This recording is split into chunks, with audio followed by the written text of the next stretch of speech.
Hello, everybody. Hello, YouTube fans and everyone else. I've had an interesting ride this week over James Bond. Like, people, not really blaming the people, no, the stupid company saying that Bond will offend people of today. And I had fun about talking about Sam Neeson, what it would have been like had he would have been the role. But I do remember this one. But before I do this, so I do sometimes watch my people. Somebody did me a nice, beautiful comment on the one about Sam Neeson, saying it was a dud, a dud talk, meaning it was very dud as usual, very interesting. So the one who did me that nice comment, bit sloppy thank you. It's humbling. It's always humbling when they get a nice comment. So they said it was very I can't remember what they said. Let me think. That as usual, I did a dud talk about that. So yeah, I'm very humbled that I read that comment. So big thank you to the one that did me that nice comment. It's humbling when I get a nice comment. But now I'm going to talk about another one, and this was one I did mention about Sam Neeson. Before all that, in 1981, we all know the classic Bond movie For Your Eyes Only. But for people what may or may not know this, the film was big. It was big like most of the Bond films, and it was very, very successful. Like most of the Bond movies in that era, it was very, very successful. It was the first Bond movie to get into the 1980s, and it was very successful. And it made, like most of them, a big box office hit. But like most movie tickets were assholes.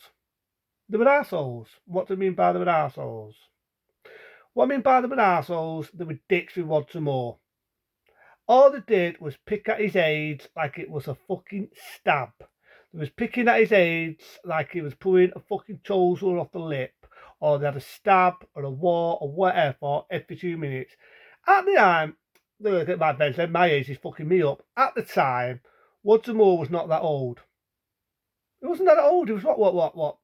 He was about 53 when the Bond movie For Your Eyes Only hit cinemas. Woods Moore was 53, right? I know there was supposed to be a bed scene with the remember the scene where Roger Moore says, if you be done, I'll get you an ice cream. Well, originally there was going to be a love scene between that, and Roger Moore didn't feel comfortable and understandable at the time. He had a daughter, roughly the same age as the one who was playing the ice skater. So they altered that. But the movie tickets were fucking assholes with Roger Moore. They was always having a go, picking at him like a stab, and he wasn't really that old compared to when he did A View to a Kill. Roger Moore was not that old, I didn't think, and I think for 53, he looked fucking dud. He still looks in shape, and I still think he paid it pretty well. But movie tickets were assholes, and because of that, Roger Moore decided that For Your Eyes Only originally was going to be the last Bond film. So, like most, decided to look for a new actor. Then decided the next one, as it says in the end of Your Eyes Only, was going to be Octopussy. So they they decided to go for James Bolden. For anyone who doesn't know who James Bolden is, think of the original Anna film, not the shitty remake, not the sequels, the one that made the father in Anna film of horror. Think of Westworld. He was in Westworld. He's been in like a number of things. Like it's TV shows, TV films, other films he's been in. And again, I like James Bolden as an actor. I really like him. And back then, you know what I mean? Back then, probably in his 40s, he wasn't that old. And he auditioned for the Bond movie Octopussy. And I saw original tapes of that, audition tapes. Again, like the one with Sam Neeson, they did the actress that does it played Octopus, he did the same lines that were used in For Muscle with Love. The bit where it says, I think my mouth is too big, you're Tanner, and all that, what was used in the bed scene with Sean Connery. So he used them lines when he's doing the audition. And I mean, he did the love scenes, but he does. Now, for an American actor, we all know that when it comes to Albert Bartlett and the company of Bond, they do not want an American actor. It's very unlikely you can have a very long Arnold Schwarzenegger or a very long Sylvester Stallone or someone like that play that role. But James Bolden pulled it off. Back then, he was a good-looking guy, still looks good for his age. He was a good-looking guy, and he pulled the love scenes off brilliant.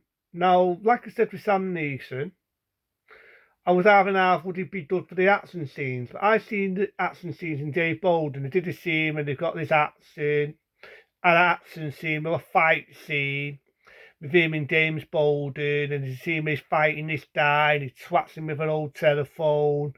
I thought he did really good. He really angled himself. He did the take fight scenes in the audition. He did the action scenes. He did that really good. There is a funny bit in it. There's a funny bit in it. Remember the Indian guy who was in Octopus, and there's a bit where he's got a snake. Remember right? It could be right. It could be wrong. I think it was an asp. Well, even James Bolden did a brilliant interview where he said there was a live snake, the guy's holding it. It was on set, made to look like Indra. This was back in 1982.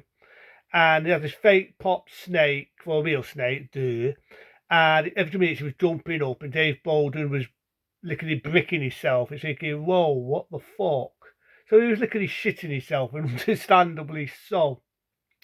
And I think he was good. I think he was good at the action scenes. He was good at the love scenes. He was good at delivering the lines. My name's Bond, James Bond. He made it his own, and I felt if he would have been successful and he would have been Bond, what would it have been like? I felt myself, it would have given that Sean Connery feel, a bit more that Roger Moore feel. It wouldn't have been as much humour. You wouldn't have had the Tarzan swinging on the ropes. Fucking Bond dressed up as a fucking town, which to me is fucking laughable. I'm sorry. I like Roger Moore, but at the end of the day, seeing Bond dressed up as a fucking town, think about it, right? Think how stupid that was in the scene Octopus there. Think about it. He's got to disarm a bomb. The bomb has a timer on it. People going after Roger Moore as Bond. He's got to disarm a fucking bomb, right? I say that again, I repeat myself. He's got to disarm a bomb. Of all disguises, he dresses up as a fucking town. Town's nose, town's wig, the makeup, the lot. By the time he's put all that on, the fucking thing's gonna blow up by the time he's fucking around putting all that on. Or he's dressed up as a fucking monkey. Or he's loitering like Tarzan on the fucking swing ropes.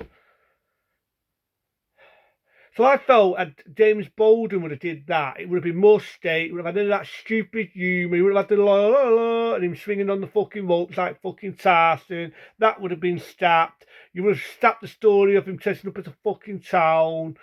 And you would have had all that silly fucking humour in it. It would have been more straightforward and more serious Bond. Back to like the Bond of Connery. That's what I felt it would have been like had James Bolden would have took the role. But there's a lot of reasons why I didn't get the role, and one of the reasons was I do know in 1979 when Moonraker was being made, it was announced that they was going to do like a spin-off with Sean Connery playing the role as Bond, which we all know was technically was a remake of Thunderball. Never happened. But in 1982, they decided to get the rights and so on, right? There's a lot of political reasons to this, a lot of history there. We'll go into that maybe another day. So they had all these different cycles for the Bond movie, and then Sean Connery decided to use the line of what his wife said, never say never again. Because he said to his wife, I'll never play Bond ever again.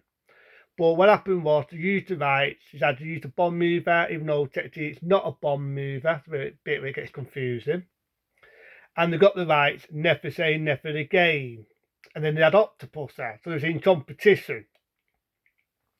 So Albert Arbot has decided we can't have another actor now. We got to buy and get Roger Moore to come back. So they did Roger Moore a big sum of money. They begged Roger Moore to price his role. Roger Moore said, yeah, I'll do it, but I'm only going to do 2 more. That being Octopus and the next one being A View to a Kill. So he got back into Bond, and James Bolden, sadly to say, never got the role of Bond because Roger Moore priced his role. And he then did 2 more, and the rest is history. But there's a bit of me that's sort of sad in one way, because I would love to see what James Bolden would have done as Bond. I would have been interested that would not have happened. You know what I mean? I would have been interested. But we'll never know. We'll never know. But I felt myself, James Baldwin would have been in the Bond movie Octopussy. Like I say, you wouldn't have had that daft la la la la Tarzan scene. You wouldn't have had Bond dressed up as a fucking town. You wouldn't have had a fucking Bond dressed up as a fucking monkey. I'm not lying up. If you've ever seen Octopussy, you know the bits I'm on about. You would have had a fake fucking crocodile chasing him in a fucking jungle. So fake, it's laughable. A lion jumping out. Was it a lion? Oh, it was a tiger. I apologise. A tiger coming out and Bond going, shit, or a fucking snake and Bond done it to piss off, which made me get pissed off. You would have had none of that shit. It would have been straightforward. It would have been back to basics. It would have been action. It would have been smooth Bond, but more into depth. And I felt if James Baldwin would have done the role. Nobody against Roger Moore. I love Roger Moore. I still miss the die today. But I felt at that point, the dad had been all that humid in it, and the thing I loved about For Your Eyes Only is, didn't have all that silly humour. You had a little bit here and there. Nearly at the end, you had Margaret Thatcher and Dennis. But other than that, I felt that was more serious. It was more depth. What Octopus here, it was like, am I watching an action film or am I watching a fucking comedy? You know what I mean? I felt that James Baldwin would have done it, it would have been more back to basics. But we'll never know. We'll never know. But I still like Roger Moore. I still think Octopus is a dud film, apart from the silly la la la la and the fucking. I go on it all day. I go on it all day. But I still think it's a dud one. I still think James Baldwin would have been a really good Bond. Sad to say, we'll never ever know now. Other than that, though, be smart, be safe. See you later.